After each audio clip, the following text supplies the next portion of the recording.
Mossad के deputy director की छुट्टी कर दी गई। ऐसा लगता है कि गाज उनके ऊपर गिरी। डेप्यूटी डायरेक्टर का एलिफ कोड नेम था।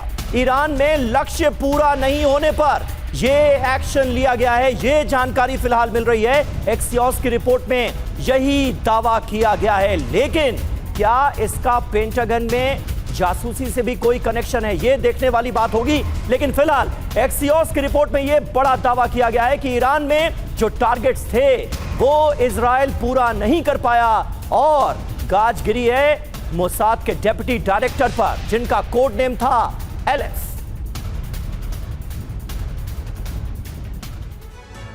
ईरान में मोसाद फेल, कई सवाल हैं। मोसाद के डेप्यूटी डायरेक्टर के खिलाफ एक्शन लिया गया है, लेकिन इस कार्रवाई के पीछे क्या वजह है? नए मोसाद चीफ ने डेप्यूटी डायरेक्टर को हटाया और हटाए गए डेप्यूटी डायरेक्टर का कोड नेम क्या है? एलिफ। जी हां, और डेप्यूटी चीफ को क्यों हटाया गया ये आपको बताते हैं। ऑपरेशन की सीधी जिम्मेदारी इन्हीं के कंधों पर थी। भारी खर्च के बावजूद कोई रिजल्ट नहीं निकला। जिम्मेदारी तय करने के लिए यह एक्शन लिया गया है। मिशन क्या था? ईरान में अंदरूनी अस्थिरता पैदा करना, जनता को भड़काकर सत्ता परिवर्तन कराना, विरोधी नेटवर्क को मजबूत करने की प्लानिंग करना। मिशन फेल कैसे हुआ ये जान लीजिए। ईरान में सुरक्षा एजेंसियां बेहद सख्त थीं। विरोध को जल्दी दबा दिया गया। कई एजेंट्स पकड़े गए या फिर इन्हें निष्क्रिय कर दिया गया। अंदर से कोई बड़ा विद्रोह खड़ा नहीं हो पाया, बल्कि उल्टा हमें देखने को मिला। सिवाज सर, जब जंग शुरू हुई और ईरान के ऊपर हमले हुए तो ईरान की वो आवाम जिसमें से कुछ परसेंटेज अपने हुक्मरानों के खिलाफ थी, उनके अलग अलग नीतिगत फैसलों को लेकर, वो भी एक साथ आ गई, एकजुट हो गई और अपने सुप्रीम लीडर के साथ खड़ी नजर आई। हाँ बिल्कुल, देखो समीर, ये ऐसा ही हुआ।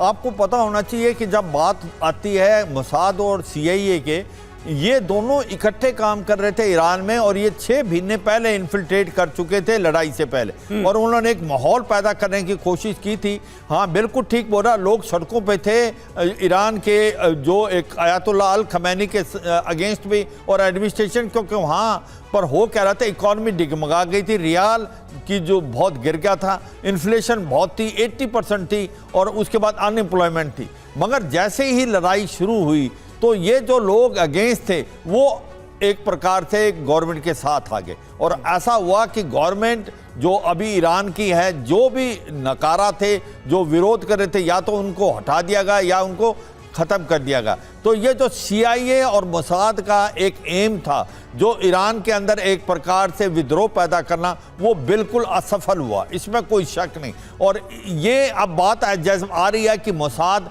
कहने गई पेंटागन में स्पाइंग कर रहा है, तो ये भी हमें समझना चाहिए कि किसी समय जो ईरान के अंदर CIA और मोसाद दोनों इकट्ठा काम कर रहे थे।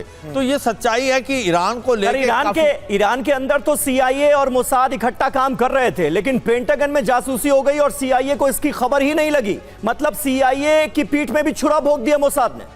हाँ बिल्कुल, ये बात आपने बहुत अच्छी बोली समीर, कि अगर वो इतने नज़दीक थे तो ये कैसे हुआ कि जो पेंटागन पे मोसाद एक प्रकार से स्पाइंग कर रहा था, पता नहीं चला। और इसका जो भांडा अभी फूटा है, और इसमें कोई शक नहीं कि ये लड़ाई का मोड़ ऐसे जा रहा है कि कहीं ना कहीं डोनाल्ड ट्रंप इस लड़ाई को लंबा नहीं ले जाना चाहते। वो एक फेस सेविंग फार्मूला चाहते ईरान के साथ, जबकि इजराइल लड़ाई को लंबा ले जाना चाहता है। इजराइल कहता है हम हिजबुल्लाह को जब तक ख़त्म नहीं कर देंगे, लटानी नदी से हम आगे नॉर्थ तक नहीं ले जाएंगे, हम युद्ध बंद नहीं करेंगे। तो ये मुझे लगता है कि दोनों के सोच में फर्क है, और कहीं ना कहीं अभी इजराइल को और अमेरिका के बीच के अंदर एक दरार आ गई है, एक प्रकार से फेथ और कॉन्फिडेंस में कमी आई है। बिल्कुल सर, जिस तरीके से खबरें आ रही हैं ऐसा ही लग रहा है, और 1980 में भी ऐसा ही एक मामला सामने आया था।